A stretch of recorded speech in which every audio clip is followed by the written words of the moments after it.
Est-ce que tu t'es déjà retrouvé dans une conversation où tu te sentais complètement invisible? Ou pire, comme si chaque mot que tu disais pesait 10 tonnes? J'ai une bonne nouvelle pour toi.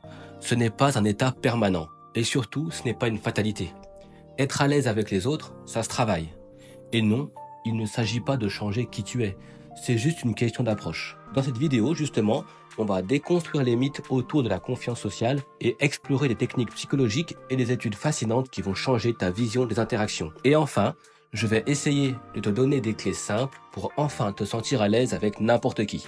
Maintenant, prends une grande inspiration, on y va.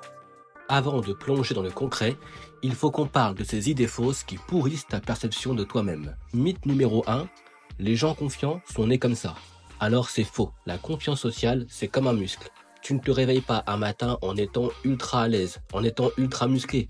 Ça vient avec la répétition, l'échec et l'ajustement. D'ailleurs, une recherche menée à l'Université de Californie a montré que les personnes qui s'exposaient volontairement à des situations sociales stressantes développaient une meilleure tolérance au malaise et finissaient donc par devenir plus confiantes. Mythe numéro 2, les autres te jugent constamment. C'est lié à ce qu'on appelle l'illusion de l'apparence. Tu penses que ta gêne est écrite en gros sur ton front, mais en réalité, pas du tout. La plupart des gens sont trop concentrés sur leurs propres insécurités pour remarquer quoi que ce soit. On passe maintenant aux 4 piliers pour être à l'aise avec les autres.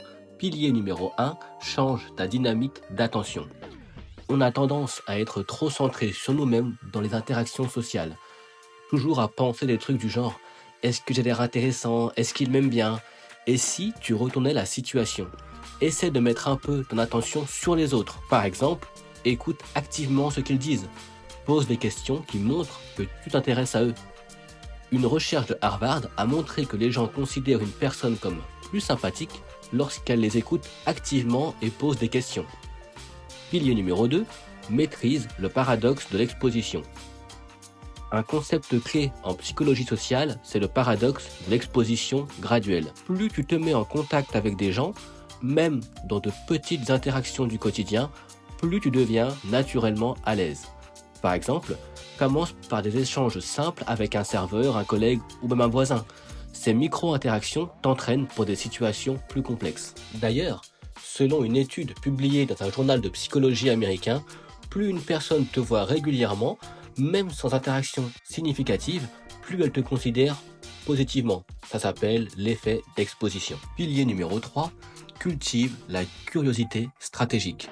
La clé pour être à l'aise avec les autres, c'est d'avoir toujours une curiosité sincère. Pose-toi une question simple. Qu'est-ce que je peux apprendre de cette personne? Par exemple, pose des questions ouvertes. C'est quoi le moment qui t'a le plus marqué cette année? Ou encore, si tu pouvais revivre un jour de ta vie, ce serait lequel? Et surtout, pourquoi? Les personnes perçues comme les plus charismatiques sont souvent celles qui posent les meilleures questions, selon une étude menée par l'Université de Cambridge. Pilier numéro 4, accepte les silences. Les silences sont souvent perçus comme gênants, mais en réalité, ils sont essentiels pour donner de l'espace à une conversation. Petite astuce, si un silence s'installe, résiste à l'envie de le combler immédiatement. Utilise-le pour relancer avec une question inattendue comme, par exemple, « Et toi, c'est quoi ton meilleur souvenir de voyage ?» Dans les films d'animation comme Your Name, par exemple, les silences sont utilisés pour renforcer les émotions. Applique ça à tes interactions, car parfois, faire moins, c'est faire plus. Maintenant, je vais te proposer une petite mission. La prochaine fois que tu sors, essaye d'interagir avec au moins 3 personnes, même brièvement, juste quelques secondes. Ça peut être un compliment à la serveuse, une question à un collègue ou un échange léger, bref, avec un inconnu dans la rue. Pourquoi c'est important? Parce que plus tu pratiques, plus ton cerveau associera ces interactions à un sentiment de facilité et de maîtrise. Encore une fois, dans une étude menée à Stanford, des participants qui se forçaient à parler à au moins 5 inconnus par jour pendant une semaine rapportaient une augmentation significative de leur confiance sociale. Point, c'est prouvé. Enfin, en conclusion, pour être à l'aise avec les autres, souviens-toi simplement de 1. Mets ton attention sur l'autre, pas sur toi-même. 2. Expose-toi progressivement à des situations sociales. 3. Pose des questions ouvertes et montre une curiosité sincère. 4. Accepte les silences comme des pauses nécessaires. Et enfin 5.